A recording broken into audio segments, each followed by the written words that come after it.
Hi, so today I'm going to do the tie bars, so on the front suspension. These often get bent. We tend to jack up underneath the front there, and that's one way in which they get bent, and any sort of bumps over off-road may have damaged them as well. I'm putting on the Mini Spares adjustables, which are also much more heavy duty, so it will lower the risk in the future of them getting bent as well. Simple little change, worth having a look at, particularly your bushes, as well as whether they're bent. So let's get on with it. Okay, this is a fairly easy job. Of course, famous last words. I'm using the adjustable tie rods, and one of the reasons to do that is this is much thicker in diameter, and therefore much easier to keep firm and not bend. You'll see on the ones I take off, they're bent, just gently, but they're bent. You need to set the distance from the outside face here, so this face, to the edge of the hole at 363.5 millimeters. If you can get the half, you're doing extremely well. But that's the standard length, so work from your standard length. Two types of bush: soft bush on the inside, hard bush on the outside. Hard bush sits and then has a cup, a washer and a nut. So that's the structure that you actually get between the whole thing, and that all pushes down so that it sits nicely. Okay, so that's the structure. Now let's take the old one off, put the new one on. I seem to rather oddly have metric on this. So first thing is to get them undone at both ends.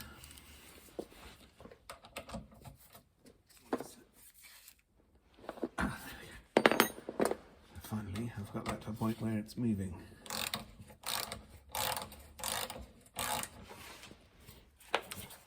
Let's see if this will help.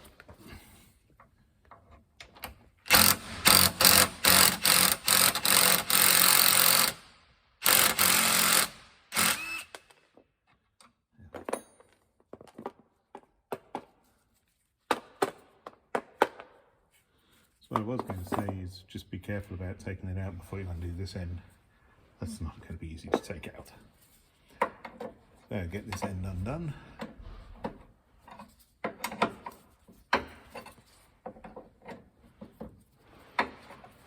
Depending on the arrangement, you're not going to have a lot of room at this end.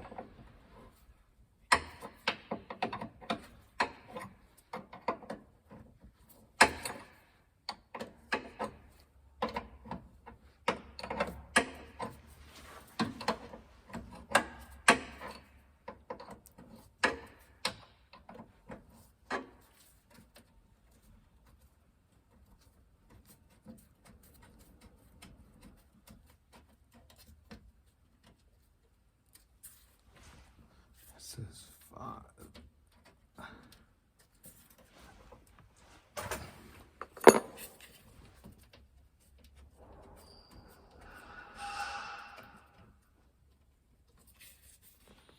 Yeah, it's not coming off. Thankfully, the work has gone remarkably well. Just lever it out. Apologies for banging on the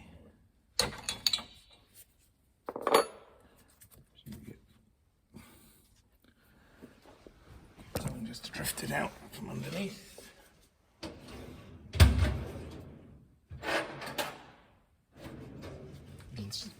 Centre punches and drifts are always useful.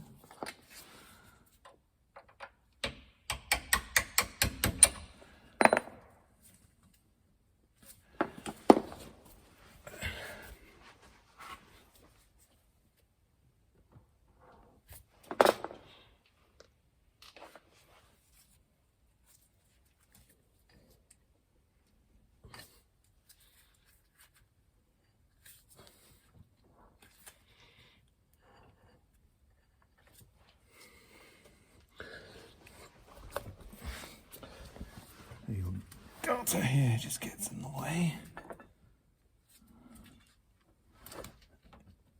Interesting because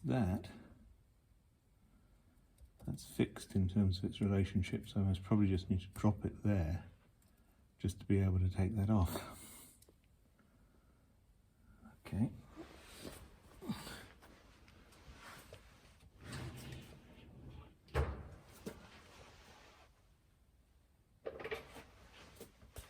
Suspect that's the right size. Yep. That's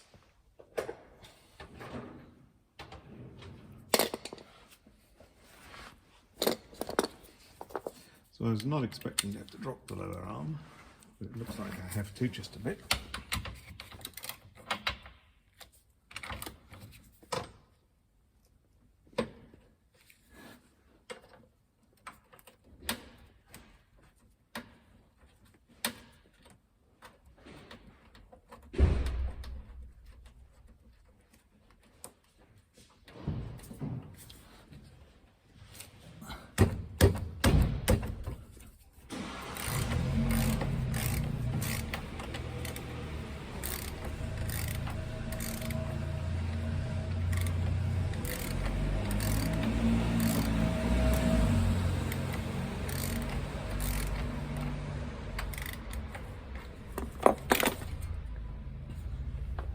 Need the ball splitter on there just to separate that, so that I can just do the bolt happily.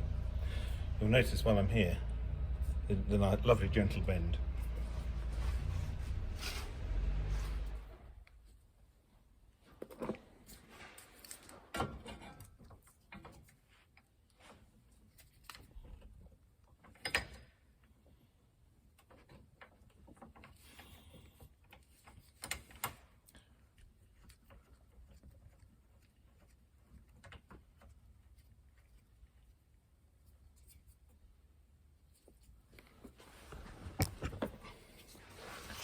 Not getting much of a purchase in there.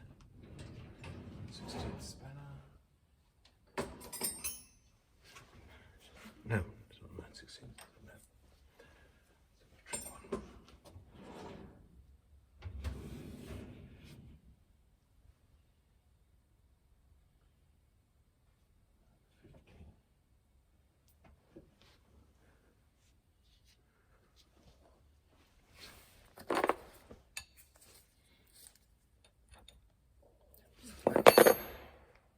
It's a metric one.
Still just held.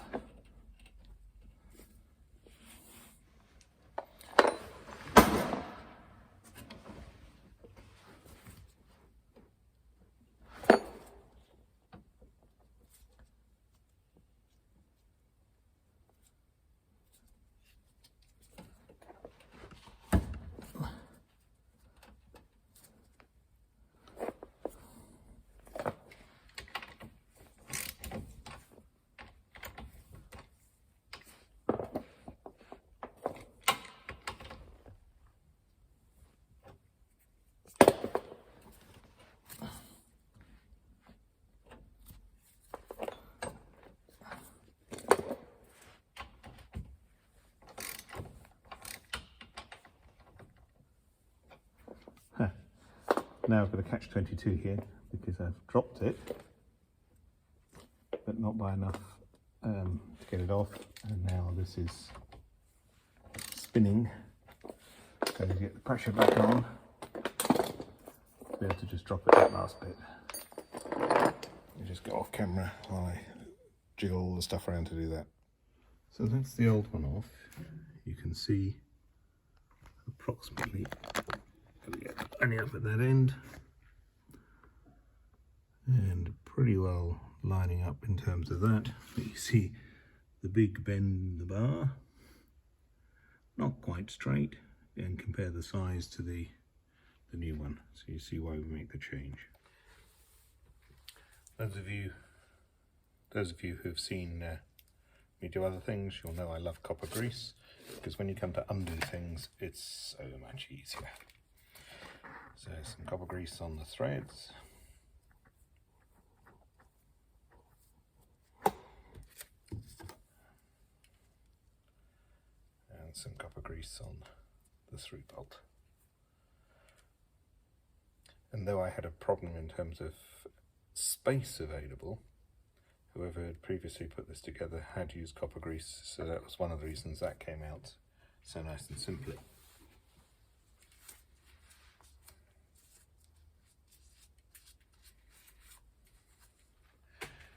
So now it's just a case of going and putting this back on the car.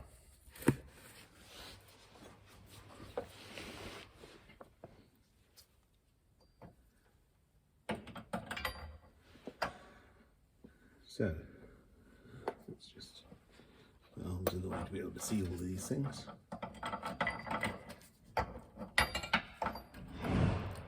So there's the first piece.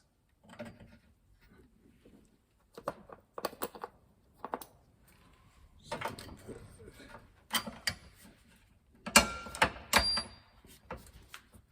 I need to do is just slide them up on the end to hold it all in place.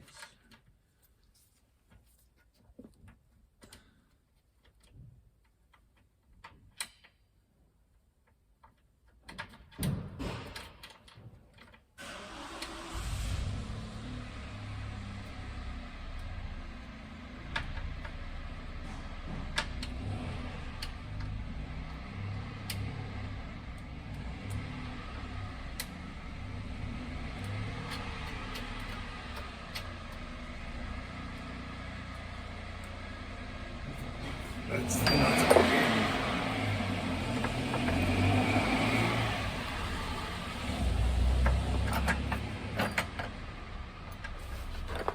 Now we just need to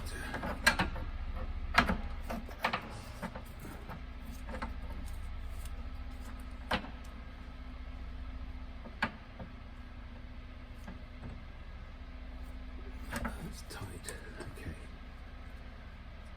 Now, given that that's tight, I'm just going to clean off any gunk, top and bottom. A little bit of old sand.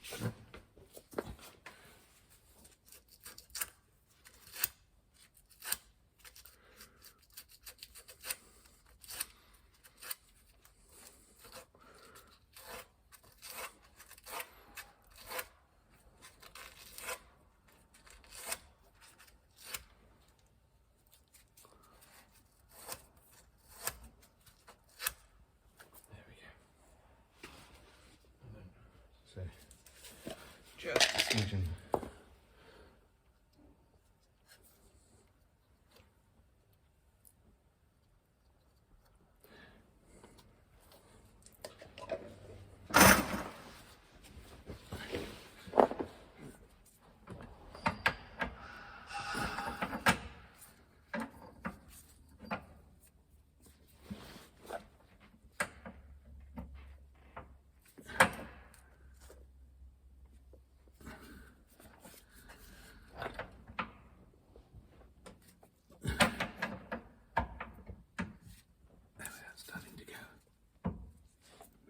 To use a persuader.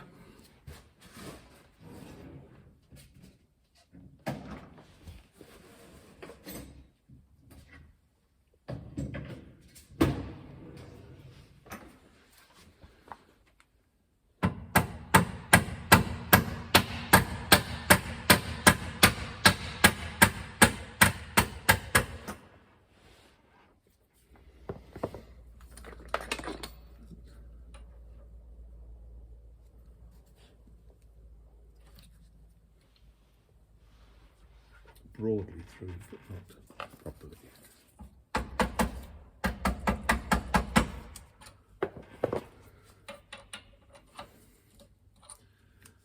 So it should be pretty well on. Okay.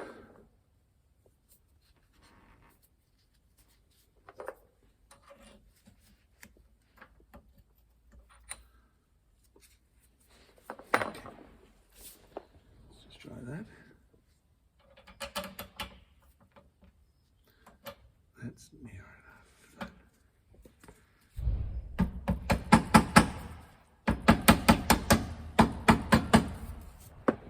Okay, and then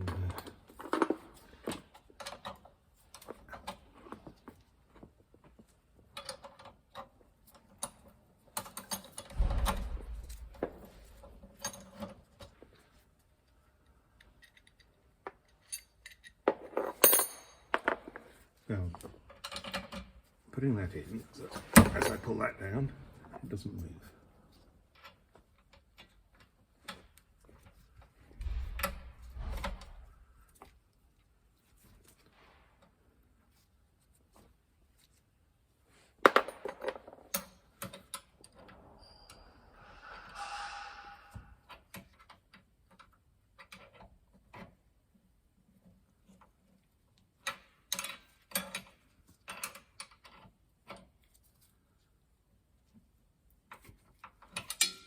There it comes. It's coming.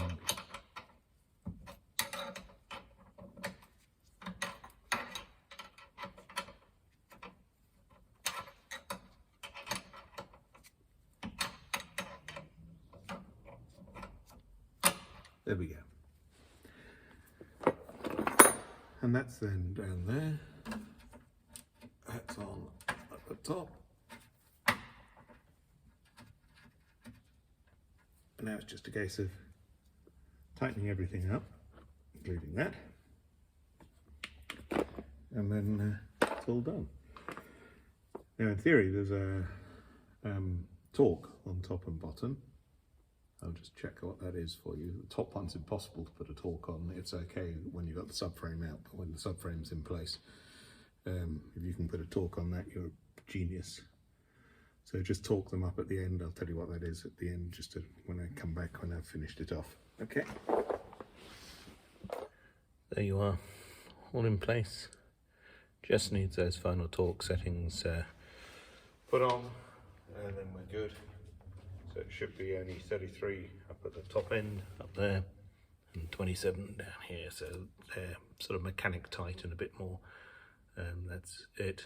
And obviously you need to make sure, if you, like me, you've dropped the lower ball joint, just that you do that back up and torque that back up correctly.